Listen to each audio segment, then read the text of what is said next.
Punjabi radio US ਸੁਣ ਰਹੇ ਸਾਰੇ ਸਰੋਤਿਆਂ ਨੂੰ ਬਲਵਿੰਦਰ ਕੌਰ ਵੱਲੋਂ ਪਿਆਰ ਭਰੀ ਸਤਿ ਸ਼੍ਰੀ ਅਕਾਲ। ਤੇ ਜੀ ਸਰੋਤੇ ਪ੍ਰੋਗਰਾਮ ਖਬਰ ਤੇ ਨਜ਼ਰ ਪ੍ਰੋਗਰਾਮ ਦੇ ਵਿੱਚ ਸਾਡੇ ਨਾਲ ਹੋਣਗੇ ਬਲਤੇਜ ਬੰਨੂ, ਦੱਸਣਗੇ ਕਿ ਭਾਰਤ ਵਿੱਚ ਜਾਂ ਪੰਜਾਬ ਦੇ ਵਿੱਚ ਕੀ ਕੁਛ ਵਾਪਰਿਆ। ਖਬਰਾਂ ਤੋਂ ਪਹਿਲਾਂ ਧੰਨਵਾਦ ਕਰਨਾ ਚਾਹੁੰਦੇ ਸਾਡੇ ਸਪਾਂਸਰ ਜਿਨ੍ਹਾਂ ਨੇ ਇਸ ਪ੍ਰੋਗਰਾਮ ਨੂੰ ਸਪਾਂਸਰ ਕੀਤਾ, ਆਪ ਸਭ ਤੱਕ ਪਹੁੰਚਾਇਆ ਜੀ। ਖਾਲਸਾ ਇੰਸ਼ੋਰੈਂਸ ਏਜੰਸੀ ਸੈਨੋਜੇ ਤੋਂ, ਉਹਨਾਂ ਦਾ phone number 4082722500। Gurdeep Singh Virdi Clovis, Ashanjit Singh Kaloti Yuba City, Punjabi American senior center Bakersfield, Jasvir Singh Josan Mountain House, Satnam Singh Sherke Selma ਤੋਂ ਬਹੁਤ ਬਹੁਤ ਇਹਨਾਂ ਦੇ ਧੰਨਵਾਦੀ। ਇਹਨਾਂ ਨੇ ਇਸ ਪ੍ਰੋਗਰਾਮ ਨੂੰ ਸਪਾਂਸਰ ਕੀਤਾ, ਸਾਡੇ ਨਾਲ ਜੁੜ ਚੁੱਕੇ ਨੇ। ਬਲਤੇਜ ਬੰਨੂ ਜੀ ਸਤਿ ਸ਼੍ਰੀ ਅਕਾਲ, ਸਵਾਗਤ ਹੈ ਜੀ। ਸਤਿ ਸ਼੍ਰੀ ਅਕਾਲ ਜੀ, ਧੰਨਵਾਦ ਜੀ, ਬਹੁਤ ਮਿਹਰਬਾਨੀ। ਤੇ ਜੀ ਸਭ ਤੋਂ ਪਹਿਲਾਂ ਆਪਾਂ ਗੱਲ ਕਰਦੇ ਹਾਂ ਬਾਦਲਾਂ ਦੇ ਖਿਡਾਰੀਆਂ ਦੀ। ਉਹ ਕੈਪਟਨ ਦੀ ਟੀਮ ਵਿੱਚ ਅਜੇ ਵੀ ਉੱਥੇ ਹੀ ਹੈ ਜੀ। ਬਿਲਕੁਲ, ਐਕਚੁਅਲੀ ਜਿਵੇਂ ਕਿਹਾ ਜਾ ਰਿਹਾ ਸੀਗਾ ਕਿ ਬਹੁਤ ਵੱਡੀ ਚੇਂਜਸ ਜਿਹੜੀ ਆ ਉਹ ਹੋ ਸਕਦੀ ਆ। ਹਾਲ ਦੀ ਘੜੀ ਤਾਂ ਇਹ ਜਿਹੜੀ ਚੇਂਜਸ ਆ ਕੋਈ ਦਿਸ ਨਹੀਂ ਰਹੀ। ਸੱਤਾ ਤਬਦੀਲੀ ਤੋਂ ਬਾਅਦ ਪੁਲਿਸ ਪ੍ਰਸ਼ਾਸਨ ਦੇ ਉੱਤੇ ਜਿਹੜਾ ਬਾਦਲ ਪਰਿਵਾਰ ਦਾ ਪਰਛਾਵਾਂ ਅਜੇ ਵੀ ਜਿਹੜਾ ਜੀ ਉਹ ਦਿਖ ਰਿਹਾ। DGP ਤੋਂ ਲੈ ਕੇ ਜ਼ਿਲ੍ਹਾ ਪੁਲਿਸ ਮੁਖੀਆਂ ਤੱਕ ਵੱਡੀ ਗਿਣਤੀ ਇਸ ਤਰ੍ਹਾਂ ਦੇ ਪੁਲਿਸ ਅਧਿਕਾਰੀਆਂ ਦੀ ਹੈ ਜੀ, ਜਿਨ੍ਹਾਂ ਨੇ ਕਾਂਗਰਸ ਸਰਕਾਰ ਨੇ ਜਿਨ੍ਹਾਂ ਨੂੰ ਗਲੇ ਦੇ ਨਾਲ ਜਿਹੜਾ ਉਹ ਲਾ ਲਿਆ। ਇਹ ਅਕਾਲੀ ਹੁਕਮਰਾਨਾਂ ਦੇ ਖਾਸਮ ਖਾਸ ਸੀਗੇ, ਸਗੋਂ ਵਿਰੋਧੀ ਪਾਰਟੀਆਂ ਦੇ ਵਿਰੁੱਧ ਦਰਜ ਹੁੰਦੇ ਕੇਸਾਂ ਦੇ ਵਿੱਚ ਵੀ ਜਿਹੜਾ ਜੀ ਉਹ ਬਦਨਾਮ ਰਹੇ ਨੇ। ਕਿਸੇ ਵੀ ਸਰਕਾਰ ਦਾ ਚਿਹਰਾ ਮੋਹਰਾ ਜਿਹੜਾ ਪੁਲਿਸ ਮੰਨੀ ਜਾਂਦੀ ਹੈ। ਜਿਹੜੇ ਨਵੇਂ ਮੁੱਖ ਮੰਤਰੀ ਨੇ ਉਹਨਾਂ ਦੇ ਗੱਦੀ ਸੰਭਾਲਣ ਤੋਂ ਬਾਅਦ ਪੁਲਿਸ ਪ੍ਰਸ਼ਾਸਨ ਦੇ ਵਿੱਚ ਕਿਸੇ ਤਰ੍ਹਾਂ ਦੀ ਤਬਦੀਲੀ ਜਿਹੜੀ ਆ ਉਹ ਨਜ਼ਰ ਨਹੀਂ ਆ ਰਹੀ। ਕਾਂਗਰਸ ਦੇ ਸੀਨੀਅਰ ਆਗੂ ਜਿਹੜੇ ਆ ਜੀ ਉਹ ਸਰਕਾਰ ਦੇ ਇਸ ਰਵੱਈਏ ਤੋਂ ਪਰੇਸ਼ਾਨ ਜਿਹੜਾ ਉਹ ਦੱਸੀਦੇ ਨੇ। ਜਿਹੜੇ ਮੌਜੂਦਾ ਪੁਲਿਸ ਮੁਖੀ ਨੇ ਸੁਰੇਸ਼ ਅਰੋੜਾ ਹੋਰੀ, ਉਹਨਾਂ ਨੂੰ ਜਿਹੜਾ ਜੀ ਅਕਾਲੀ ਭਾਜਪਾ ਸਰਕਾਰ ਨੇ ਅਕਤੂਬਰ 15 ਦੇ ਵਿੱਚ ਬਰਗਾੜੀ ਕਾਂਡ ਤੋਂ ਬਾਅਦ ਪੁਲਿਸ ਵਿਰੁੱਧ ਉਪਜੇ ਲੋਕ ਰੋਹ ਤੋਂ ਬਾਅਦ ਇਸ ਅਹੁਦੇ ਤੇ ਤਾਇਨਾਤ ਕੀਤਾ ਸੀਗਾ ਔਰ ਕੈਪਟਨ ਸਰਕਾਰ ਨੇ ਇਸੇ ਅਧਿਕਾਰੀ ਨੂੰ ਪੁਲਿਸ ਦੇ ਇਸ ਸਿਖਰਲੇ ਅਹੁਦੇ ਦੇ ਉੱਤੇ ਰਹਿਣ ਦੀ ਜਿਹੜੀ ਆ ਉਹ ਹਰੀ ਝੰਡੀ ਦਿੱਤੀ ਹੈ। ਇਹ ਕਿਹਾ ਜਾ ਰਿਹਾ ਜੀ ਕਿ ਜਿਹੜੇ ਕੈਪਟਨ ਸਾਹਿਬ ਦੇ ਵਿਰੁੱਧ ਲੁਧਿਆਣੇ ਦੀ ਅਦਾਲਤ ਦੇ ਵਿੱਚ ਚੱਲਦੇ ਸਿਟੀ ਸੈਂਟਰ ਘੁਟਾਲੇ ਦੇ ਕੇਸ ਦੇ ਵਿੱਚ ਵਿਜੀਲੈਂਸ ਦੇ ਵੱਲੋਂ ਰਾਹਤ ਦੇਣ ਦੀ ਕਾਰਵਾਈ ਜਦੋਂ ਸ਼ੁਰੂ ਕੀਤੀ ਸੀ, ਇਹਦੇ ਕਰਕੇ ਹੀ ਜਿਹੜੀ ਕੈਪਟਨ ਸਰਕਾਰ ਹੈ ਉਹ ਇਹਨਾਂ ਦੇ ਉੱਤੇ ਮਿਹਰਬਾਨ ਜਿਹੜੀ ਆ ਉਹ ਰਹੀ ਹੈ। DGP ਰੈਂਕ ਦੇ ਅਧਿਕਾਰੀ ਮੁਹੰਮਦ ਮੁਸਤਫਾ ਦੇ DGP ਬਣਨ ਬਾਰੇ ਜਿਹੜਾ ਜੀ ਕਾਫੀ ਪ੍ਰਚਾਰ ਹੋਣ ਲੱਗਿਆ ਸੀਗਾ, ਪਰ ਇਹ ਹੌਲੀ ਹੌਲੀ ਜਿਹੜਾ ਜੀ ਉਹ ਪ੍ਰਚਾਰ ਖਤਮ ਹੋ ਗਿਆ। ਅਕਾਲੀਆਂ ਦੇ ਖਾਸਮ ਖਾਸ ਰਹੇ ਵਿਅਕਤੀ ਜਿਹੜੇ ਜੀ CID ਦੇ ਮੁਖੀ ਵਜੋਂ ਤਾਇਨਾਤ ਕੀਤੇ ਦਿਨਕਰ ਗੁਪਤਾ ਤੇ ਵਧੀਕ DGP ਪ੍ਰਸ਼ਾਸਨ ਦੇ ਅਹੁਦੇ ਤੇ ਤਾਇਨਾਤ ਕੀਤੇ ਗੌਰਵ ਯਾਦਵ ਵੀ ਅਕਾਲੀ ਸਰਕਾਰ ਦੇ ਚਹੇਤਿਆਂ ਦੇ ਵਿੱਚ ਜਿਹੜਾ ਜੀ ਉਹ ਸ਼ਾਮਲ ਸੀਗੇ। ਜਲੰਧਰ ਦਿਹਾਤੀ ਦੇ ਪੁਲਿਸ ਮੁਖੀ ਵਜੋਂ ਤਾਇਨਾਤ ਕੀਤੇ ਗੁਰਪ੍ਰੀਤ ਸਿੰਘ ਭੁੱਲਰ ਇੱਕ ਇਸ ਤਰ੍ਹਾਂ ਦੇ ਅਫਸਰ ਨੇ ਜਿਹੜੇ ਕਿ ਅਕਾਲੀ ਭਾਜਪਾ ਸਰਕਾਰ ਦੇ ਰਾਜ ਸਮੇਂ ਸਭ ਤੋਂ ਜ਼ਿਆਦਾ ਸਮਾਂ ਜ਼ਿਲ੍ਹਾ ਪੁਲਿਸ ਦੇ ਮੁਖੀ ਦੇ ਅਹੁਦੇ ਦੇ ਉੱਤੇ ਰਹੇ ਨੇ ਔਰ ਉਹ ਬਾਦਲਾਂ ਦੇ ਚਹੇਤੇ ਜਿਹੜੇ ਉਹ ਮੰਨੇ ਜਾਂਦੇ ਸੀਗੇ। ਬਠਿੰਡੇ ਦੇ ਪੁਲਿਸ ਮੁਖੀ ਸਵਪਨ ਸ਼ਰਮਾ ਨੂੰ ਜਦੋਂ ਬਾਦਲਾਂ ਦੇ ਖੇਤਰ ਬਠਿੰਡਾ ਦੇ ਵਿੱਚ ਹੀ ਰੱਖਿਆ ਗਿਆ। ਮੋਹਾਲੀ ਦੇ ਜ਼ਿਲ੍ਹਾ ਪੁਲਿਸ ਮੁਖੀ ਕੁਲਦੀਪ ਸਿੰਘ ਵੀ ਬਾਦਲਾਂ ਦੇ ਗੜ੍ਹ ਮੁਕਤਸਰ ਦੇ ਵਿੱਚ ਬਾਦਲਾਂ ਦੀ ਸੇਵਾ ਜਿਹੜੀ ਉਹ ਕਰ ਚੁੱਕੇ ਨੇ। ਪੁਲਿਸ ਕਮਿਸ਼ਨਰ ਅਰਪਿਤ ਸ਼ੁਕਲਾ ਬਾਦਲ ਸਰਕਾਰ ਦੇ ਖਾਸ ਮੰਨੇ ਜਾਂਦੇ ਸੀ। ਖੰਨਾ ਦੇ ਜ਼ਿਲ੍ਹਾ ਪੁਲਿਸ ਮੁਖੀ ਰਾਜਜੀਤ ਸਿੰਘ ਭਾਜਪਾ ਦੀ ਸਾਬਕਾ ਵਿਧਾਇਕਾ ਸੁਖਜੀਤ ਕੌਰ ਸ਼ਾਹੀ ਦੇ ਕਰੀਬੀ ਰਿਸ਼ਤੇਦਾਰ ਨੇ। ਤੋ ਜਿਹੜੇ DIG ਖਾਸਮ ਖਾਸ ਸੀਗੇ ਜੀ, ਉਹਨਾਂ ਨੂੰ ਵੀ ਕਿਸੇ ਨੂੰ ਅਜੇ ਤੱਕ ਜਿਹੜਾ ਜੀ ਉਹ ਤਬਦੀਲ ਨਹੀਂ ਕੀਤਾ ਗਿਆ, ਜਿਹੜਾ ਕਿ ਇਸ ਵੇਲੇ ਦੱਬੀ ਜ਼ਬਾਨ ਦੇ ਵਿੱਚ ਕਾਂਗਰਸੀਆਂ ਦੇ ਵਿੱਚ ਕਾਫੀ ਜਿਹੜਾ ਜੀ ਉਹ ਚਰਚਾ ਦਾ ਵਿਸ਼ਾ ਬਣਿਆ ਹੈ। ਬਸ ਦੇਖਦੇ ਹਾਂ ਆਉਣ ਵਾਲੇ ਟਾਈਮ 'ਚ ਕੀ ਕੁਛ ਹੁੰਦਾ ਆ ਕਿ ਉਸੇ ਤਰ੍ਹਾਂ ਰਹਿੰਦੇ ਆ ਕੰਮ। ਅਤੇ ਅੱਗੇ ਆਪਾਂ ਪੰਜਾਬ ਦੀ ਵਿੱਤੀ ਹਾਲਤ ਦੀ ਸਾਨੂੰ ਸਾਰਿਆਂ ਨੂੰ ਪਤਾ ਕਿ ਬਹੁਤ ਖਰਾਬ ਆ, ਅਤੇ ਉਸ ਦੇ ਉੱਤੇ ਇੱਕ ਵਾਈਟ ਪੇਪਰ ਜਾਰੀ ਹੋਵੇਗਾ। ਇਹ ਆਖਿਆ ਗਿਆ ਜੀ ਜਿਹੜੇ ਇਸ ਵੇਲੇ ਫਾਈਨੈਂਸ ਮਿਨਿਸਟਰ ਬਣੇ ਨੇ ਨਵੇਂ, ਉਹਨਾਂ ਨੇ ਕਿਹਾ ਕਿ ਪੰਜਾਬ ਦੇ ਸਿਰ ਕਰਜ਼ੇ ਦਾ ਬੋਝ ਵੱਧ ਕੇ 2 ਲੱਖ ਕਰੋੜ ਰੁਪਏ ਜਿਹੜਾ ਜੀ ਉਹ ਹੋ ਗਿਆ। ਲੋਕਾਂ ਨੂੰ ਸੂਬੇ ਦੀ ਖਸਤਾ ਜਿਹੜੀ ਹਾਲਤ ਹੈ ਉਹਨੂੰ ਜਾਣੂ ਕਰਾਉਣ ਦੇ ਵਾਸਤੇ ਸਰਕਾਰ ਜਿਹੜੀ ਆ ਉਹ ਵਾਈਟ ਪੇਪਰ ਲਿਆਊਗੀ। ਪੰਜਾਬ ਦੀ ਆਰਥਿਕ ਹਾਲਤ ਸੁਧਾਰਨ ਦੇ ਵਾਸਤੇ ਕਦਮ ਜਿਹੜੇ ਆ ਜੀ ਉਹ ਚੁੱਕੇ ਜਾਣਗੇ। ਇਹ ਕਿਹਾ ਗਿਆ ਜੀ ਕਿ ਬੇਨਿਯਮੀਆਂ ਕਰਕੇ ਸੂਬੇ ਦੇ ਸਿਰ 31,000 ਕਰੋੜ ਰੁਪਏ ਦਾ ਨਵਾਂ ਕਰਜ਼ਾ ਚੜ੍ਹ ਗਿਆ। ਪਾਵਰਕਾਮ ਦਾ 20,000 ਕਰੋੜ ਰੁਪਏ ਦਾ ਕਰਜ਼ਾ, ਮੰਡੀ ਬੋਰਡ ਤੇ PIDB ਦਾ 300 ਤੋਂ 400 ਕਰੋੜ ਰੁਪਏ ਦਾ ਕਰਜ਼ਾ, ਸੂਬੇ ਦਾ ਮਾਲੀ ਘਾਟਾ 8,000 ਕਰੋੜ ਰੁਪਏ ਆ। ਰਾਜ ਸਰਕਾਰ ਦੇ ਉਧਾਰ ਲੈਣ ਦੀ ਹੱਦ 13,000 ਕਰੋੜ ਰੁਪਏ ਆ। ਕੰਮਕਾਜ ਚਲਾਉਣ ਲਈ ਵੱਡੀ ਮੁਸ਼ਕਲ ਹੈ, ਪਰ ਉਹਨਾਂ ਕਿਹਾ ਕਿ ਨਾਮੁਮਕਿਨ ਨਹੀਂ ਹੈ। ਵਾਈਟ ਪੇਪਰ ਲਿਆਉਣ ਦਾ ਫੈਸਲਾ ਜਿਹੜਾ ਜੀ ਉਹ ਕੀਤਾ ਗਿਆ। ਮਨਪ੍ਰੀਤ ਸਿੰਘ ਬਾਦਲ ਨੇ ਇਹ ਵੀ ਗੱਲ ਕਹੀ ਹੈ ਕਿ ਸੂਬੇ ਦੇ ਜਿਹੜੇ ਮਾਲੀ ਸੋਮੇ ਸੀਗੇ ਉਹਨਾਂ ਨੂੰ ਲੁੱਟਣ ਦੇ ਵਿੱਚ ਅੰਗਰੇਜ਼ਾਂ ਤੇ ਮੁਗਲਾਂ ਨੂੰ ਵੀ ਅਕਾਲੀ ਭਾਜਪਾ ਗੱਠਜੋੜ ਨੇ ਜਿਹੜੀ ਹੈ ਜੀ ਉਹ ਮਾਤ ਪਾ ਦਿੱਤੀ ਆ। ਉਹਨਾਂ ਨੇ ਕਿਹਾ ਕਿ ਕਾਂਗਰਸ ਵਜ਼ਾਰਤ ਦੀ ਜਿਹੜੀ ਅੱਜ ਮੀਟਿੰਗ ਹੋ ਰਹੀ ਆ ਇਹਦੇ ਵਿੱਚ ਕੁਝ ਅਹਿਮ ਤੇ ਸਖਤ ਫੈਸਲੇ ਜਿਹੜੇ ਆ ਜੀ ਉਹ ਲਏ ਜਾਣਗੇ। ਦੂਜੇ ਪਾਸੇ ਜਿਹੜੀਆਂ ਤਨਖਾਹਾਂ ਰੁਕੀਆਂ ਹੋਈਆਂ ਨੇ ਕੁਝ 6 ਮਹੀਨਿਆਂ ਤੋਂ, ਉਹ ਇੱਕ ਬੜਾ ਵੱਡਾ ਮਸਲਾ ਜਿਹੜਾ ਜੀ ਉਹ ਸਾਹਮਣੇ ਆ ਰਿਹਾ। ਇਹਦੇ ਵਿੱਚ ਇਉਂ ਹੈ ਜੀ ਕਿ ਜਿਹੜੀ ਨਵੀਂ ਬਣੀ ਸਰਕਾਰ ਹੈ ਉਹਨੇ ਇਹ ਭਾਂਡਾ ਭੰਨ ਦਿੱਤਾ ਕੇਂਦਰ ਦੀ ਸਰਕਾਰ ਦੇ ਸਿਰ ਦੇ ਉੱਤੇ, ਜਿਵੇਂ ਪਿਛਲੇ ਸਮੇਂ ਦੇ ਵਿੱਚ ਵੀ ਚੱਲਦਾ ਰਿਹਾ, ਔਰ ਇਹ ਕਿਹਾ ਕਿ ਜਿਹੜੀ ਸਰਵ ਸਿੱਖਿਆ ਅਭਿਆਨ ਦੇ ਤਹਿਤ ਕੰਮ ਕਰ ਰਹੇ ਜਿਹੜੇ ਟੀਚਰ ਨੇ ਉਹਨਾਂ ਨੂੰ ਜਿਹੜੀਆਂ ਤਨਖਾਹਾਂ ਨਹੀਂ ਮਿਲੀਆਂ, ਇਹ ਸੈਂਟਰ ਦੀ ਸਰਕਾਰ ਦੀ ਵਜ੍ਹਾ ਕਰਕੇ ਜਿਹੜੀ ਹੈ ਉਹ ਨਹੀਂ ਮਿਲੀਆਂ। ਉਹਨਾਂ ਨੇ ਇਹ ਜਿਹੜੀ ਸਰਕਾਰ ਦੀ ਤਰਫੋਂ ਇਹ ਕਿਹਾ ਗਿਆ ਕਿ ਇਹ ਤਨਖਾਹਾਂ ਮਿਲਣ ਦੇ ਵਾਸਤੇ ਅਜੇ ਘੱਟੋ ਘੱਟ 2 ਮਹੀਨੇ ਦਾ ਹੋਰ ਸਮਾਂ ਜਿਹੜਾ ਜੀ ਉਹ ਲੱਗ ਸਕਦਾ ਹੈ। ਹਾਂ ਬਿਲਕੁਲ ਜੀ, ਬਿੱਲ ਬਹੁਤ ਦੇਣ ਵਾਲੇ, ਤਨਖਾਹਾਂ ਬੜੀਆਂ ਦੇਣ ਵਾਲੀਆਂ, ਦੇਖਦੇ ਕਿਸ ਤਰ੍ਹਾਂ ਮੈਨੇਜ ਹੁੰਦਾ। ਤੇ ਅੱਗੇ ਆਪਾਂ ਗੱਲ ਕਰਦੇ ਜਗਤਾਰ ਸਿੰਘ ਤਾਰਾ ਦੀ, ਉਸ ਨੇ ਆਪਣੇ ਮਰਜ਼ੀ ਦੇ ਨਾਲ ਮਰਨ ਦੀ ਇਜਾਜ਼ਤ ਮੰਗੀ। ਖਾਲਿਸਤਾਨ ਜ਼ਿੰਦਾਬਾਦ ਫੋਰਸ ਦੇ ਜਿਹੜਾ ਜੀ ਮੁਖੀ ਔਰ ਪੰਜਾਬ ਦੇ ਜਿਹੜੇ ਸਾਬਕਾ ਮੁੱਖ ਮੰਤਰੀ ਬੇਅੰਤ ਸਿੰਘ ਕਤਲकांड ਦੇ ਜਿਹੜੇ ਜੀ ਮੁਲਜ਼ਮ ਨੇ ਜਗਤਾਰ ਸਿੰਘ ਤਾਰਾ, ਉਹਨਾਂ ਨੇ ਅਦਾਲਤ ਦੇ ਵਿੱਚ ਇੱਕ ਅਰਜ਼ੀ ਦੇ ਕੇ ਸਵੈ ਇੱਛਾ ਦੇ ਨਾਲ ਮਰਨ ਦੀ ਜਿਹੜੀ ਆ ਉਹ ਇਜਾਜ਼ਤ ਮੰਗੀ ਆ। ਇਸ ਅਰਜ਼ੀ ਦੇ ਵਿੱਚ ਜਿਹੜਾ ਜੀ ਜਗਤਾਰ ਸਿੰਘ ਤਾਰਾ ਨੇ ਇਹ ਕਿਹਾ ਕਿ ਉਹਨੂੰ ਜੇਲ੍ਹ ਦੇ ਵਿੱਚ ਗੁਲਾਮਾਂ ਵਾਲੀ ਜ਼ਿੰਦਗੀ ਜਿਉਣ ਦੇ ਵਾਸਤੇ ਮਜਬੂਰ ਕੀਤਾ ਜਾ ਰਿਹਾ। ਉਹਨੇ ਜਿਹੜੇ ਯੂਟੀ ਦੇ ਵਧੀਕ ਜ਼ਿਲ੍ਹਾ ਤੇ ਸੈਸ਼ਨ ਜੱਜ ਦੀ ਅਦਾਲਤ ਦੇ ਵਿੱਚ ਇਹ ਅਰਜ਼ੀ ਦਿੱਤੀ ਆ। ਮਾਡਲ ਜੇਲ੍ਹ ਜਿਹੜੀ ਆ ਉਹਦੇ ਵਿੱਚ 20 ਨੰਬਰ ਚੱਕੀ ਦੇ ਵਿੱਚ ਉਹ ਨਜ਼ਰਬੰਦ ਹੈ, ਔਰ ਉਹਦੇ ਵਿਰੁੱਧ ਬੇਅੰਤ ਸਿੰਘ ਕਤਲकांड ਤੋਂ ਬਿਨਾਂ ਜੇਲ੍ਹ ਬ੍ਰੇਕ ਕੇਸ ਵੀ ਅਦਾਲਤ ਦੇ ਵਿੱਚ ਸੁਣਵਾਈ ਅਧੀਨ ਹੈ, ਜਿਹੜਾ ਕਿ ਜੇਲ੍ਹ ਤੋੜ ਕੇ ਭੱਜ ਗਏ ਸੀ। ਬਾਅਦ ਦੇ ਵਿੱਚ ਉਹਨੂੰ ਗ੍ਰਿਫਤਾਰ ਜਿਹੜਾ ਜੀ ਉਹ ਥਾਈਲੈਂਡ ਤੋਂ ਕੀਤਾ ਗਿਆ ਸੀਗਾ। ਇਹ ਜਿਹੜੀ ਚਿੱਠੀ ਲਿਖੀ ਆ ਉਹਦੇ ਵਿੱਚ ਉਹਨੇ ਇਹ ਕਿਹਾ ਕਿ ਪਿਛਲੇ 8 ਮਹੀਨਿਆਂ ਤੋਂ ਉਹਨੂੰ ਬੈਕ ਦੀ ਬਹੁਤ ਜ਼ਿਆਦਾ ਪ੍ਰੋਬਲਮ ਹੈ, ਇੰਨੀ ਤਕਲੀਫ ਹੈ ਕਿ ਉਹ ਕਹਿੰਦਾ ਕਿ ਜਿਹੜੇ ਜੇਲ੍ਹ ਦੇ ਡਾਕਟਰ ਨੇ ਉਹਦੇ ਵੱਲੋਂ ਸਿਰਫ ਪੇਨ ਕਿਲਰ ਉਹਨੂੰ ਦੇ ਕੇ ਡੰਗ ਟਪਾਇਆ ਜਾ ਰਿਹਾ। ਉਹਨੇ ਇਹ ਵੀ ਗੱਲ ਕਹੀ ਹੈ ਕਿ ਜੇਲ੍ਹ ਪ੍ਰਸ਼ਾਸਨ ਉਹਦੀਆਂ ਸੰਬੰਧਿਤ ਡਾਕਟਰਾਂ ਤੋਂ ਇਲਾਜ ਕਰਵਾਉਣ ਦੀਆਂ ਅਰਜ਼ੀਆਂ ਦੇ ਵੱਲ ਕੋਈ ਧਿਆਨ ਨਹੀਂ ਦੇ ਰਿਹਾ, ਜਿਹਦੇ ਕਰਕੇ ਉਹਨੇ ਕਿਹਾ ਕਿ ਉਹਨੂੰ ਇਉਂ ਲੱਗਦਾ ਕਿ ਉਹਦਾ ਹੇਠਲਾ ਪਾਸਾ ਜਿਹੜਾ ਦੀ ਉਹ ਖੜ ਜਾਊਗਾ। ਉਹ ਕਹਿੰਦਾ ਕਿ ਮੇਰੀ ਤਕਲੀਫ ਇੰਨੀ ਜ਼ਿਆਦਾ ਪੇਨ ਹੈ ਕਿ ਇਸ ਕਰਕੇ ਮੈਂ ਸਵੈ ਇੱਛਾ ਦੇ ਨਾਲ ਮਰਨ ਦੀ ਪਰਮਿਸ਼ਨ ਜਿਹੜੀ ਆ ਉਹ ਮੰਗ ਰਿਹਾ। ਔਰ ਜਿਹੜਾ ਹੁਣ ਵੇਖਣਾ ਇਹ ਹੋਊਗਾ ਕਿ ਜਿਹੜੀ ਚਿੱਠੀ ਆਈ ਆ ਜਿਹੜੀ ਅਦਾਲਤ ਦੇ ਥਰੂ ਉਹਨੇ ਦਿੱਤੀ ਆ, ਕਿ ਅਦਾਲਤ ਇਹਦੇ ਉੱਤੇ ਕੋਈ ਕਾਰਵਾਈ ਜਿਹੜੀ ਹੈ ਉਹ ਕਰਦੀ ਹੈ ਜਾਂ ਨਹੀਂ ਜੀ। ਤੇ ਅੱਗੇ ਆਪਾਂ ਗੱਲ ਕਰਦੇ ਹਾਂ ਜੀ ਬਾਦਲਾਂ ਦੇ ਪਿੰਡ ਦੇ ਵਿੱਚ ਜਿਹੜੀ ਸੁਰੱਖਿਆ ਸੀਗੀ, ਉਹ ਫੌਜ ਹੈ ਜਿਹੜੀ ਉਹ ਵਾਪਸ ਬੁਲਾਈ। ਬਿਲਕੁਲ ਜੀ, ਐਕਚੁਅਲੀ ਇਹ ਤਾਂ ਛਾਉਣੀ ਬਣਿਆ ਹੋਇਆ ਸੀਗਾ, ਔਰ ਕਾਂਗਰਸ ਸਰਕਾਰ ਨੇ ਸਾਬਕਾ ਮੁੱਖ ਮੰਤਰੀ ਦੇ ਇਸ ਪਿੰਡ ਦੇ ਵਿੱਚੋਂ ਮੁਲਾਜ਼ਮਾਂ ਦੀ ਫੌਜ ਹਟਾ ਲਈ ਹੈ।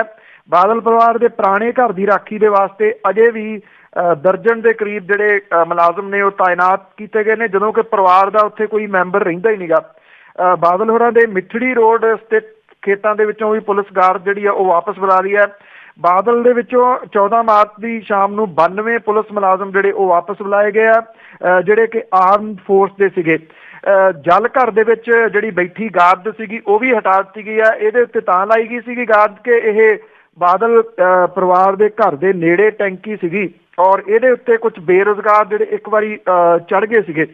Bathinda road, Mana road, Khiowali, Gaggar road, Mithri road, ਇੱਥੋਂ ਸਾਰੇ ਜਿਹੜੇ ਪੁਲਿਸ ਨਾਕੇ ਸੀਗੇ ਉਹ ਚੁੱਕ ਦਿੱਤੇ। ਪਿੰਡ ਬਾਦਲ ਨੂੰ ਆਉਂਦੀ ਹਰ ਸੜਕ ਦੇ ਉੱਤੇ ਪੁਲਿਸ ਗਾਰਡ ਜਿਹੜੀ ਉਹ ਬੈਠੀ ਹੋਈ ਸੀ। ਮੁਕਤਸਰ ਪੁਲਿਸ ਦੇ ਅਫਸਰਾਂ ਨੇ ਕੁਝ ਦਿਨ ਪਹਿਲਾਂ ਸੁਰੱਖਿਆ ਦਾ ਜਾਇਜ਼ਾ ਲਿਆ ਸੀਗਾ, ਤੇ ਹੁਣ ਪੁਰਾਣੇ ਘਰ ਤੋਂ ਵੀ ਗਾਰਡ ਹਟਾਉਣ ਦੇ ਬਾਰੇ ਵਿਚਾਰਾਂ ਜਿਹੜੀਆਂ ਉਹ ਚੱਲ ਰਹੀਆਂ ਨੇ। ਜਿਹੜੇ ਬਾਦਲ ਪਿੰਡ ਨੂੰ ਜਾਂਦੇ ਨਾਕੇ ਸੀਗੇ ਉਹਨਾਂ ਦੇ ਉੱਤੇ PAP IRB ਦੇ ਮੁਲਾਜ਼ਮਾਂ ਦੀ ਜਿਹੜੀ ਉਹ ਤਾਇਨਾਤੀ ਸੀਗੀ। ਇੱਕ ਗੈਸਟ ਹਾਊਸ ਹੈ ਪਾਵਰਕਾਮ ਦਾ ਇਸ ਪਿੰਡ ਦੇ ਵਿੱਚ, ਜਿੱਥੇ ਪੁਲਿਸ ਦੇ ਵਾਸਤੇ ਇੱਕ ਵੱਖਰੀ ਬੈਰਕ ਬਣਾਈ ਹੋਈ ਸੀਗੀ। ਬਾਦਲ ਪਰਿਵਾਰ ਪਿੰਡ ਵਿੱਚ ਹੁੰਦਾ ਸੀ ਤਾਂ ਇਹ ਬੈਰਕ ਮੁਲਾਜ਼ਮਾਂ ਦੇ ਨਾਲ ਭਰੀ ਹੁੰਦੀ ਸੀਗੀ ਜੀ। ਇਹ ਹੁਣ ਬੈਰਕ ਨੂੰ ਜਿੰਦਰੇ ਜਿਹੜੇ ਆ ਜੀ ਉਹ ਲੱਗੇ ਨੇ। ਪਿੰਡ ਕਾਲ ਝਰਾਨੀ, ਜਿੱਥੇ ਕਿ ਆਰਜੀ ਹੈਲੀਪੈਡ ਜਿਹੜਾ ਬਣਾਇਆ ਹੋਇਆ ਸੀਗਾ, ਇੱਥੇ ਵੀ ਪੱਕੀ ਗਾਰਡ ਜਿਹੜੀ ਉਹ ਬੈਠੀ ਸੀ। ਬਹੁਤੀ ਤਾਂ ਜਿਹੜੀ ਆ ਉਹ ਚੱਕ ਲਈ ਗਈ ਆ, ਅਜੇ 2-2 3-3 ਇਸ ਜਗ੍ਹਾ ਦੇ ਉੱਤੇ ਜਿਹੜੇ ਆ ਜੀ ਉਹ ਜ਼ਰੂਰ ਬੈਠੇ ਆ। ਤੁਸੀਂ ਅੰਦਾਜ਼ਾ ਲਾ ਸਕਦੇ ਹੋ ਕਿ ਕਿੰਨੇ ਪੁਲਿਸ ਵਾਲੇ ਜਿਹੜੇ ਉਹ ਆਪਣੀ ਦੇ ਵਿੱਚ ਹੀ ਜਿਹੜੇ ਉਹ ਲਾਏ ਹੋਏ ਸੀਗੇ ਜੀ। ਬਿਲਕੁਲ, ਇੱਕ ਪਿੰਡ ਨੂੰ ਘੇਰਿਆ ਹੋਇਆ ਸੀ। ਤਾਂ ਅੱਗੇ ਆਪਾਂ ਗੱਲ ਕਰਦੇ ਹਾਂ ਜੀ ਸੰਜੇ ਸਿੰਘ ਤੇ ਦਰਗੇਸ਼ ਦੇ ਖਿਲਾਫ ਇੱਕ ਪਟੀਸ਼ਨ ਚੱਲੀ ਜਾਂਦੀ ਹੈ ਜੀ। ਇਹ ਪਟੀਸ਼ਨ ਜਿਹੜੀ ਹੈ ਜੀ ਉਹ ਆਨਲਾਈਨ ਆਸਟ੍ਰੇਲੀਆ ਤੋਂ ਆਮ ਆਦਮੀ ਪਾਰਟੀ ਦੇ ਵਲੰਟੀਅਰ ਨੇ, ਜਿਨ੍ਹਾਂ ਨੇ ਇਹ ਤਿਆਰ ਕੀਤੀ ਆ। ਔਰ ਇਸ ਪਟੀਸ਼ਨ ਦੇ ਵਿੱਚ ਇਹ ਕਿਹਾ ਗਿਆ ਜੀ ਕਿ ਪੰਜਾਬ ਵਿਧਾਨ ਸਭਾ ਚੋਣਾਂ ਦੇ ਵਾਸਤੇ ਆਮ ਆਦਮੀ ਪਾਰਟੀ ਦੀ ਹਾਰ ਜਿਹੜੀ ਹੋਈ ਆ, ਇਹਦੇ ਵਾਸਤੇ ਸੀਨੀਅਰ ਆਗੂ ਪੰਜਾਬ ਮਾਮਲਿਆਂ ਦੇ ਇੰਚਾਰਜ ਸੰਜੇ ਸਿੰਘ ਤੇ ਇੱਥੇ ਜਿਹੜਾ ਢਾਂਚਾ ਬਣਾਇਆ ਸੀ ਉਹਦੇ ਇੰਚਾਰਜ ਦੁਰਗੇਸ਼ ਪਾਠਕ ਜ਼ਿੰਮੇਵਾਰ ਨੇ। ਔਰ ਇਹਨਾਂ ਨੂੰ ਇਹਨਾਂ ਦੇ ਅਹੁਦਿਆਂ ਤੋਂ ਲਾਂਭੇ ਜਿਹੜਾ ਉਹ ਕੀਤਾ ਜਾਵੇ। ਇਹ ਜਿਹੜੀ ਪਟੀਸ਼ਨ ਹੈ ਇਹ ਦਿੱਲੀ ਦੇ ਮੁੱਖ ਮੰਤਰੀ ਅਰਵਿੰਦ ਕੇਜਰੀਵਾਲ ਹੋਰਾਂ ਨੂੰ ਐਡਰੈਸ ਕਰਕੇ ਬਣਾਈ ਗਈ ਹੈ। ਗੁਰਪ੍ਰੀਤ ਗਿੱਲ ਨੇ ਜਿਨ੍ਹਾਂ ਨੇ ਇਹ ਪਟੀਸ਼ਨ ਜਿਹੜੀ ਆ ਉਹ ਤਿਆਰ ਕੀਤੀ ਹੈ। ਵੱਖੋ ਵੱਖਰੇ ਲੋਕ ਇਹਦੇ ਉੱਤੇ ਆਪਣੀਆਂ ਟਿੱਪਣੀਆਂ ਜਿਹੜੀਆਂ ਦੀ ਉਹ ਕਰ ਰਹੇ ਨੇ। ਇਹਦੇ ਵਿੱਚ ਇਹ ਕਿਹਾ ਗਿਆ ਜੀ ਕਿ ਜਿਹੜੇ ਬਹੁਤੇ ਪੰਜਾਬ ਦੇ ਆਮ ਆਦਮੀ ਪਾਰਟੀ ਦੇ ਵਲੰਟੀਅਰ ਨੇ ਉਹ ਇਹਨਾਂ ਦੋਨਾਂ ਆਗੂਆਂ ਤੋਂ ਆਪਣਾ ਭਰੋਸਾ ਜਿਹੜਾ ਦੀ ਉਹ ਗਵਾ ਚੁੱਕੇ ਹੋਏ ਨੇ। ਇਹ ਆਖਿਆ ਗਿਆ ਇਸ ਪਟੀਸ਼ਨ ਦੇ ਵਿੱਚ ਕਿ ਵਲੰਟੀਅਰਸ ਦੀ ਆਵਾਜ਼ ਜਿਹੜੀ ਆ ਉਹ ਸੁਣੀ ਜਾਵੇ। ਜਿਹੜੇ ਇਹਨੂੰ ਪਟੀਸ਼ਨ ਨੂੰ ਬਣਾਉਣ ਵਾਲੇ ਨੇ ਉਹ ਕਹਿੰਦੇ ਨੇ ਕਿ ਆਸਟ੍ਰੇਲੀਆ ਦੇ ਵਿੱਚ ਨਹੀਂ, ਬਾਕੀ ਮੁਲਕਾਂ ਦੇ ਵਿੱਚ ਵੀ ਜਿਹੜੇ ਰਹਿੰਦੇ ਲੋਕ ਨੇ ਉਹਨਾਂ ਤੋਂ ਇਸ ਪਟੀਸ਼ਨ ਦੇ ਉੱਤੇ ਸਾਈਨ ਜਿਹੜੇ ਆ ਉਹ ਕਰਵਾਏ ਜਾ ਰਹੇ ਨੇ ਤਾਂ ਕਿ ਇਹ ਅਰਵਿੰਦ ਕੇਜਰੀਵਾਲ ਹੋਰਾਂ ਨੂੰ ਜਿਹੜੀ ਆ ਉਹ ਭੇਜੀ ਜਾ ਸਕੇ। ਔਰ ਇਹਦੇ ਉੱਤੇ ਬੜੀਆਂ ਕੁਝ ਸਖਤ ਟਿੱਪਣੀਆਂ ਜਿਹੜੀਆਂ ਦੀ ਉਹ ਵੱਖ-ਵੱਖ ਲੋਕਾਂ ਨੇ ਇਸ ਪਟੀਸ਼ਨ ਦੇ ਉੱਤੇ ਕੀਤੀਆਂ ਨੇ। ਇੰਨਾ ਕੁ ਵੀ ਪਤਾ ਲੱਗਾ ਕਿ ਜਿਹੜੀ ਹਾਰ ਦੀ ਜ਼ਿੰਮੇਵਾਰੀ ਆ ਉਹ ਤੈਅ ਕਰਨ ਦੇ ਵਾਸਤੇ ਤੇ ਹਾਰ ਦੇ ਕਾਰਨਾਂ ਦੀ ਜਾਂਚ ਜਿਹੜੀ ਆ ਜੀ ਉਹ ਲੱਭਣ ਦੇ ਵਾਸਤੇ 2 ਮੈਂਬਰੀ ਕਮੇਟੀ ਜਿਹੜੀ ਉਹ ਬਣਾਈ ਗਈ ਆ ਸੰਜੇ ਸਿੰਘ ਹੋਰਾਂ ਦੇ ਉੱਤੇ ਤੇ ਦੁਰਗੇਸ਼ ਪਾਠਕ ਹੋਰਾਂ ਦੇ ਉੱਤੇ ਆਧਾਰਿਤ। ਹੁਣ ਸਵਾਲ ਇਹ ਹੈ ਜੀ ਕਿ ਮਾਫ ਕਰਨਾ ਸੰਜੇ ਸਿੰਘ ਤੇ ਗੁਰਪ੍ਰੀਤ ਸਿੰਘ ਵੜੈਚ ਹੋਰਾਂ ਦੇ ਉੱਤੇ ਆਧਾਰਿਤ ਕਿ ਤੁਸੀਂ ਇਹ ਕਿਵੇਂ ਜਿਹੜਾ ਜੀ ਉਹ ਕਹਿ ਸਕਦੇ ਹੋ ਕਿ ਜਿਹੜੇ ਵਿਅਕਤੀਆਂ ਨੂੰ ਇਹ ਪਟੀਸ਼ਨ ਦੇ ਵਿੱਚ ਜਿਹੜਾ ਜੀ ਉਹ ਦੋਸ਼ੀ ਠਹਿਰਾਇਆ ਜਾ ਰਿਹਾ ਉਹੀ ਜਿਹੜੀ ਹੈ ਜੀ ਇਹ ਜ਼ਿੰਮੇਵਾਰੀ ਕਿਵੇਂ ਤੈਅ ਕਰ ਦੇਣਗੇ ਜਾਂ ਕਿਵੇਂ ਤੈਅ ਜਿਹੜੀ ਦੀ ਉਹ ਕਰ ਲੈਣਗੇ ਕਿ ਇਸ ਹਾਰ ਦੇ ਵਾਸਤੇ ਉਹੀ ਜ਼ਿੰਮੇਵਾਰ ਨੇ। ਟਿਕਟਾਂ ਦੀ ਗਲਤ ਵੰਡ ਜਿਹੜੀ ਆ ਉਹ ਜ਼ਿੰਮੇਵਾਰ ਹੈ। ਸੋ ਇਹਨੂੰ ਲੈ ਕੇ ਇਹ ਜਿਹੜੀ ਪਟੀਸ਼ਨ ਹੈ ਉਹਦੇ ਦਿਨਾਂ ਦੇ ਦੌਰਾਨ ਹੋਰ ਚਰਚਿਤ ਹੋਣ ਦੇ ਆਸਾਰ ਨੇ ਜੀ। ਤੇ ਅੱਗੇ ਆਪਾਂ ਨੂਰ ਮਹਿਲੀਏ ਦੀ ਗੱਲ ਕਰੀਏ ਤੇ ਉਸ ਦੇ ਬਾਰੇ ਹਾਈ ਕੋਰਟ ਨੇ ਬਹੁਤ ਸਖਤ ਟਿੱਪਣੀਆਂ ਕੀਤੀਆਂ। ਇਹ ਮਸਲਾ ਜਿਹੜਾ ਜੀ ਅਜੇ ਵੀ ਜਿਉਂ ਦਾ ਤਿਉਂ ਬਣਿਆ ਹੋਇਆ, ਜਿਹੜਾ ਫਰੀਜ਼ਰ ਦੇ ਵਿੱਚ ਲਾਇਆ ਹੋਇਆ ਆਸ਼ੂਤੋਸ਼ ਜਿਹੜੀ ਦਿਵਿਆ ਜੋਤੀ ਇੱਥੇ ਨੂਰ ਮਹਿਲ ਦੇ ਵਿੱਚ ਹੈ ਜੀ, ਇਹਦੀ ਫੇਰ ਤਰੀਕ ਸੀਗੀ ਅਦਾਲਤ ਦੇ ਵਿੱਚ ਔਰ ਅਜੇ ਜਿਹੜੀ ਇਹਦੇ ਅੰਤਮ ਸੰਸਕਾਰ ਕਰਨ ਦੇ ਉੱਤੇ ਰੋਕ ਜਾਰੀ ਹੈ। ਪੰਜਾਬ ਦੇ ਵੱਲੋਂ ਇੱਕ ਵਾਰੀ ਫੇਰ ਸੁਣਵਾਈ ਟਾਲਣ ਦੀ ਮੰਗ ਕੀਤੀ ਗਈ ਹੈ ਜਿਹਦੇ ਉੱਤੇ ਹਾਈ ਕੋਰਟ ਬੜੀ ਖਫਾ ਜਿਹੜੀ ਹੈ ਉਹ ਹੋਈ ਹੈ। ਔਰ ਹਾਈ ਕੋਰਟ ਨੇ ਇਹ ਗੱਲ ਕਹੀ ਆ ਸਰਕਾਰ ਨੂੰ ਸੰਬੋਧਿਤ ਹੋ ਕੇ ਕਿ ਤੁਸੀਂ ਅਦਾਲਤ ਨੂੰ ਮੈਨੂਪਲੇਟ ਨਾ ਕਰੋ। ਜਸਟਿਸ ਮਹੇਸ਼ ਗਰੋਵਰ ਤੇ ਜਸਟਿਸ ਸ਼ਿਖਰ ਧਵਨ ਦੇ ਬੈਂਚ ਨੇ ਕਿਹਾ ਕਿ ਪਿਛਲੀ ਸੁਣਵਾਈ ਦੇ ਉੱਤੇ ਪੰਜਾਬ ਸਰਕਾਰ ਨੇ ਕਿਹਾ ਸੀਗਾ ਕਿ solicitor general of India Ranjit Kumar ਇਸ ਮਾਮਲੇ ਦੇ ਵਿੱਚ ਸਰਕਾਰ ਦੀ ਪੈਰਵਾਈ ਕਰੂਗਾ, ਸਮਾਂ ਜਿਹੜਾ ਉਹ ਦਿੱਤਾ ਜਾਵੇ। ਉਹਨਾਂ ਨੇ ਕਿਹਾ ਕਿ ਅਸੀਂ 1 ਤਰੀਕ ਦੇਤੀ। ਹੁਣ ਇਹ ਕਿਹਾ ਜਾ ਰਿਹਾ ਹੈ ਕਿ ਨਵੇਂ ਐਡਵੋਕੇਟ ਜਨਰਲ ਉਹਨਾਂ ਨੇ ਅੱਜ ਹੀ ਜੁਆਇਨ ਕੀਤਾ ਔਰ ਜਿਹਦੇ ਕਰਕੇ ਸਰਕਾਰ ਨੂੰ ਹੋਰ ਜਿਹੜਾ ਉਹ ਸਮਾਂ ਚਾਹੀਦਾ। ਜਿਹੜੀ ਪੰਜਾਬ ਹਰਿਆਣਾ ਹਾਈ ਕੋਰਟ ਦੀ ਇਹ ਬੈਂਚ ਹੈ ਜੀ ਉਹਨੇ ਇੱਕ ਟਿੱਪਣੀ ਇਹਦੇ ਉੱਤੇ ਨਾਲ ਲੱਗਵੀਂ ਹੋਰ ਕੀਤੀ ਆ ਕਿ ਜਿਵੇਂ ਤੁਸੀਂ ਪਿਛਲੀ ਵਾਰੀ ਸਮਾਂ ਮੰਗਿਆ ਇਸ ਵਾਰੀ ਹੁਣ ਸਮਾਂ ਮੰਗਿਆ। ਅਦਾਲਤ ਕਹਿੰਦੀ ਕਿ ਇਹਦੇ ਤੋਂ ਇਹ ਸਾਫ਼ ਲੱਗ ਰਿਹਾ ਕਿ ਸਰਕਾਰ ਨੇ ਇਸ ਸੰਸਥਾ ਦੇ ਨਾਲ ਜਿਹੜਾ ਜੀ ਉਹ ਹੱਥ ਮਿਲਾ ਲਿਆ ਔਰ ਅਦਾਲਤ ਨੂੰ ਇਸ ਜਾਲ ਦੇ ਵਿੱਚ ਫਸਾਇਆ ਜਾ ਰਿਹਾ। ਅਦਾਲਤ ਨੇ ਇਹ ਗੱਲ ਕਹੀ ਹੈ ਕਿ ਬਾਰ-ਬਾਰ ਸਮਾਂ ਜਿਹੜਾ ਉਹ ਅਦਾਲਤ ਨਹੀਂ ਦੇਊਗੀ ਜਾਂ ਫਿਰ ਅਦਾਲਤ ਆਪਣਾ ਫੈਸਲਾ ਜਿਹੜਾ ਸੁਣਾ ਦਊਗੀ ਤੇ ਅਗਲੀ ਸੁਣਵਾਈ ਜਿਹੜੀ ਹੈ ਜੀ ਉਹ 20 ਅਪ੍ਰੈਲ ਨੂੰ ਰੱਖੀ ਗਈ ਹੈ। 2 ਸਾਲ ਦਾ ਸਮਾਂ ਜਿਹੜਾ ਜੀ ਉਹ ਹੋ ਗਿਆ ਇਸ ਜਿਹੜਾ ਨੂਰ ਮਹਿਲੀਆ ਸੀਗਾ ਇਹਨੂੰ ਫਰੀਜ਼ਰ ਦੇ ਵਿੱਚ ਪਏ ਨੂੰ। ਭਗਤ ਇਹਦੇ ਜਿਹੜੇ ਆ ਉਹ ਇਹ ਕਹਿੰਦੇ ਆ ਕਿ ਜਿਹੜਾ ਬਾਬਾ ਤਾਂ ਸਮਾਧੀ ਦੇ ਵਿੱਚ ਗਿਆ ਹੋਇਆ ਤੋ ਸਮਾਧੀ ਜਿਹੜੀ ਉਹ ਫਰੀਜ਼ਰ ਦੇ ਵਿੱਚ ਕਿਵੇਂ ਲੱਗਦੀ ਹੈ। ਇਹ ਜਿਹੜਾ ਤੁਸੀਂ ਇਹ ਕਹਿ ਲਓ ਕਿ ਪਹਿਲੀ ਵਾਰੀ ਲੋਕਾਂ ਨੇ ਜਿਹੜਾ ਉਹ ਤੱਕਿਆ। ਜਿਹੜੀ ਪਿਛਲੀ ਤਰੀਕ ਸੀ ਉਹਦੇ ਉੱਤੇ ਕੁਝ ਸਖਤ ਟਿੱਪਣੀਆਂ ਇਸੇ ਤਰੀਕੇ ਦੇ ਨਾਲ ਪੰਜਾਬ ਹਰਿਆਣਾ ਹਾਈ ਕੋਰਟ ਦੇ ਇਸ ਬੈਂਚ ਨੇ ਕੀਤੀਆਂ ਸੀਗੀਆਂ ਜਿਹਦੇ ਵਿੱਚ ਉਹਨਾਂ ਨੇ ਕਿਹਾ ਸੀਗਾ ਕਿ ਸਮਾਧੀ ਦਾ ਪ੍ਰਬੰਧ ਅਦਾਲਤ ਕਰਦੀ ਆ ਤੇ ਜਿਹੜੇ ਦਿਵਿਆ ਜੋਤੀ ਦੇ ਉੱਥੇ ਚੇਲੇ ਨੇ ਉਹ ਇਦਾਂ ਦੀ ਸਮਾਧੀ ਇੱਕ ਹੋਰ ਲਾ ਕੇ ਦੱਸਣ।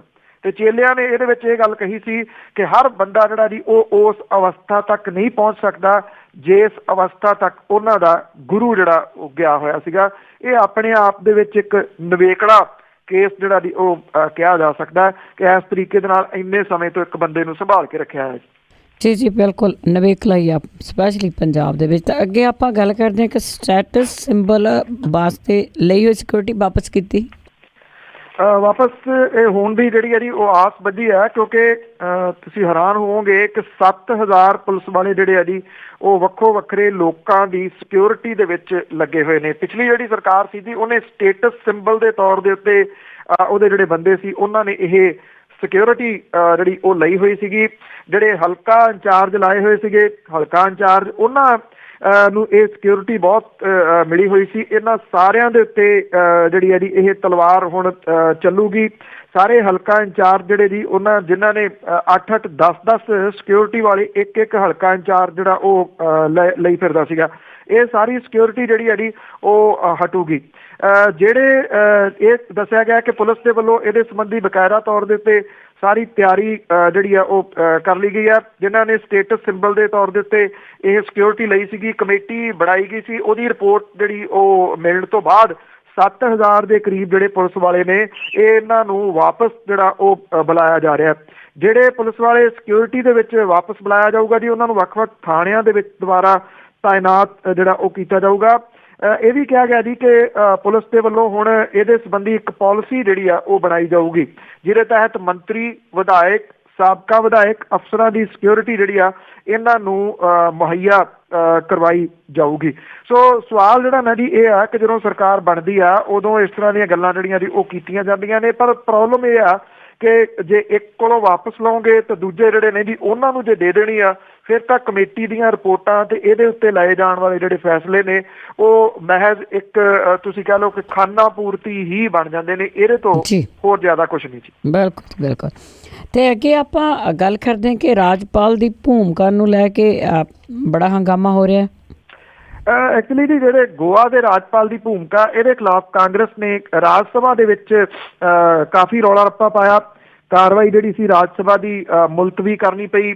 ਇੱਕ ਅਖਬਾਰ ਦੀ ਰਿਪੋਰਟ ਦੇ ਵਿੱਚ ਜੀ ਗੋਆ ਦੇ ਰਾਜਪਾਲ ਨੇ ਜਿਹੜੇ ਵਿੱਤ ਮੰਤਰੀ ਅਰੁਣ ਜੇਤਲੀ ਦੇ ਨਾਲ ਵਿਚਾਰ ਵਟਾਂਦਰੇ ਤੋਂ ਬਾਅਦ ਭਾਜਪਾ ਨੂੰ ਸੂਬੇ ਦੇ ਵਿੱਚ ਸਰਕਾਰ ਬਣਾਉਣ ਦਾ ਸੱਦਾ ਦਿੱਤਾ ਸੀ। ਐਕਚੁਅਲੀ ਉਹਨੇ ਇਹ ਬਿਆਨ ਦੇ ਦਿੱਤਾ ਸੀਗਾ ਜਿਹੜਾ ਕਿ ਚਰਚਾ ਦਾ ਵਿਸ਼ਾ ਬਣਿਆ ਹੋਇਆ ਕਿ ਅਰੁਣ ਜੇਤਲੀ ਹੋਰਾਂ ਦੇ ਨਾਲ ਉਹਨੇ ਇਹਦੇ ਸੰਬੰਧੀ ਵਿਚਾਰ ਵਟਾਂਦਰਾ ਕਿਉਂ ਕੀਤਾ।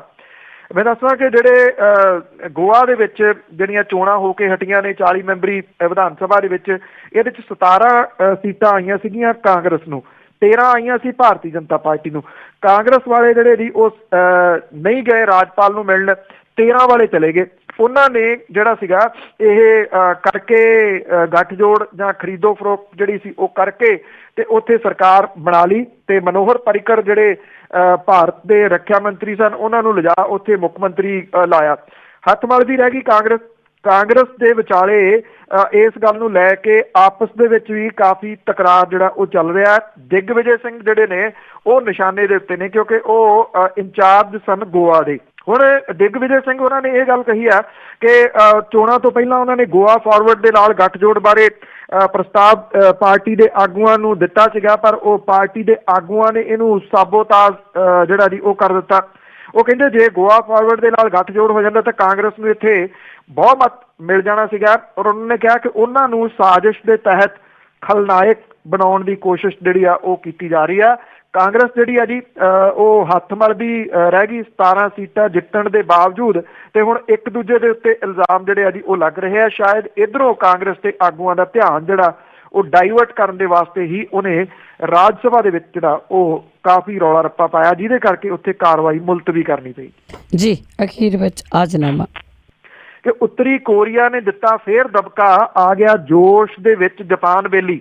ਉੱਤਰ ਕੋਰੀਆ ਨੇ ਦਿੱਤਾ ਫੇਰ ਦਬਕਾ, ਆ ਗਿਆ ਜੋਸ਼ ਦੇ ਵਿੱਚ ਜਪਾਨ ਬੇਲੀ। ਕਹਿੰਦਾ ਫੌਜ ਅਮਰੀਕਨ ਨੂੰ ਆਉ ਛੇਤੀ, ਭਖਦਾ ਲੱਗ ਪਿਆ ਲੱਗਣ ਮੈਦਾਨ ਬੇਲੀ। ਉੱਤਰ ਕੋਰੀਆ ਦੇ ਪਿੱਛੇ ਚੀਨ ਉਧਰ, ਹਿੱਲ ਜੁਲ ਉਸ ਦੀ ਕਰੇ ਹੈਰਾਨ ਬੇਲੀ। ਦੋਵੇਂ ਬੰਨਿਓ ਚੜਤਲ ਦੀ ਗੂੰਜ ਸੁਣ ਕੇ ਹੋਣਾ ਜਾਪ ਰਿਹਾ ਕੋਈ ਘਮਸਾਨ ਬੇਲੀ।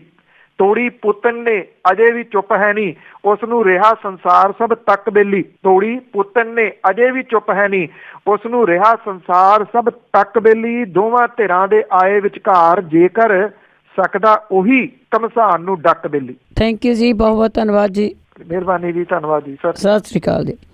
ਸਰੋਤੇ ਸਨ ਬਲਤੇਜ ਪੰਨੂ। ਇਸੇ ਦੇ ਨਾਲ ਅੱਜ ਦਾ ਬੁਲਟਨ ਇੱਥੇ ਹੀ ਸਮਾਪਤ। ਅਗਲੇ ਬੁਲਟਨ ਤੱਕ ਬਲਵਿੰਦਰ ਕੌਰ ਵੱਲੋਂ ਆਪ ਸਭ ਨੂੰ ਪਿਆਰ ਭਰੀ ਸਤਿ ਸ਼੍ਰੀ ਅਕਾਲ।